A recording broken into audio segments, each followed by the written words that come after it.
All right, many people are thinking that what's happening right now with Hamas versus Israel is the Psalm 83 war. So let's just have a look at Psalm 83 and look for ourselves and see what's going on here and see if we can somehow tie this to what's going on in the Gaza Strip. Let's see here. Verse 1, Psalm 83. Keep not thou silence, O God.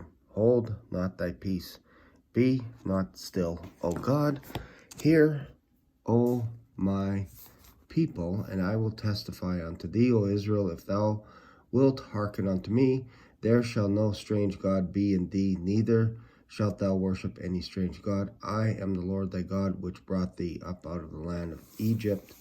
Open thy mouth wide, and I will fill it. But my people would not hearken unto me. Israel would none of me. Sorry, this is Psalm 81. This is probably good to read anyway. So I gave them up under their own heart's lust and walked in their own counsel. All that my people had hearkened unto me, and Israel walked in my ways. Then, or I should soon have subdued their enemies and turned my hand against them. So we're talking about the 10 northern tribes of Israel. This is Psalm 81. Before they're actually in the process of being carried away here by the Syrians. So let's go down to Psalm 82, basically saying, how long, O Lord, will the unwicked basically be afflicting the needy and all this kind of stuff. So this is all regards to Israel, the 10 northern tribes. So then we get to Psalm 83. Keep not thou silence, O God. Hold not thy peace. Be not still, O God. For lo, thine enemies make a tumult, and they hate thee. And they that hate thee have lifted up the head. They have taken crafty counsel against thy people and consulted against thy hidden ones. They say, come, let us cut them off from being a nation, that the name of Israel may be no more in remembrance. And in fact, this has basically happened today already, as in for the past 2,000 years, nobody's paying attention to the 10 lost tribes. And if you ask any Jews that live in the area of Judah, they'll say they're gone forever. So this is in that context where the northern nation is begging God, please don't forget us when we get carried away. For they have consulted together with one consent, they are confederate against thee. So we have the tabernacles of Edom, which is the descendant of Esau, descendant of Lot, Moab, descendant of Lot. The Hagarenes or the Hagarites, they're basically on the east side of the Jordan. That's where they resided, Gilead, if you will.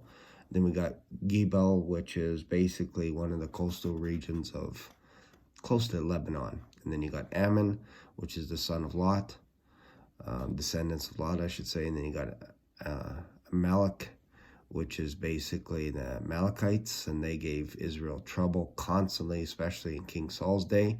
And King Saul will go off to battle against these guys. And then, of course, the Philistines, which are in the Gaza Strip area. That's where the Philistines came from. And then with the inhabitants of Tyre, which is around, of course, Lebanon. And then Assur, which is the Syrians, was also joined with them. Not Asher, not like the tribe of Asher, but Assur. This is just short for the Syrians. Also is joined with them. They have Hopen, the children of Lot. So, due to them as unto the Midianites, as to Sisera, to Jabin, the brook of Kishon. So what's going on here? This is basically when Israel's being carried away by the Syrians, people are running into their area, into their cities, including Edom, and spoiling their cities, and are laughing at the destruction of Israel being carried away. And sometimes what would happen is Israel, again, we're talking about the northern tribes, would escape to Edom. They cross the Jordan, escape to Edom, or they go south into Edom, or they cross over the Jordan to Moab or Ammon, and they would get captured by the Ammonites, the Moabites, the Edomites, and they would take them to Assyria and or Babylon, just depending what was going on. And then they would say, let's go to their homes now that we know their homes are vacant.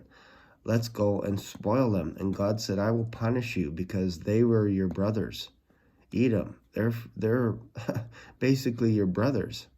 And you punished them. You sold them as slaves to the Babylonians and the Assyrians. So I will punish you for that. Same thing for Moab. Same thing for all these nations. That's what Psalm 83 is talking about. All these nations that are conspiring against the 10 northern tribes of Israel to spoil them when they're being captured and taken away. That's what that means. That has nothing to do with Gaza attacking, I should say directly, like obviously indirectly, there's all these little spiritual wars that are going on. But I'm talking about as a whole, that's what this psalm was written about. It's talking about, Lord, don't forget us when we're being carried away to all these other nations. And God basically said, I won't forget Joseph. I won't. Talks about that in Ezekiel. So I hope you got something out of this. Hope this makes sense. If it has, feel free to share your comments, leave a comment, and let me know where you're watching this video from. And I know this goes against the grain of most of Western society, where any time a war happens in the Middle East or action happens, they get all excited and they're like, oh yeah, this has to be the Psalm 83 war. Oh yeah, this has to be the Ezekiel 38 war. They get all excited.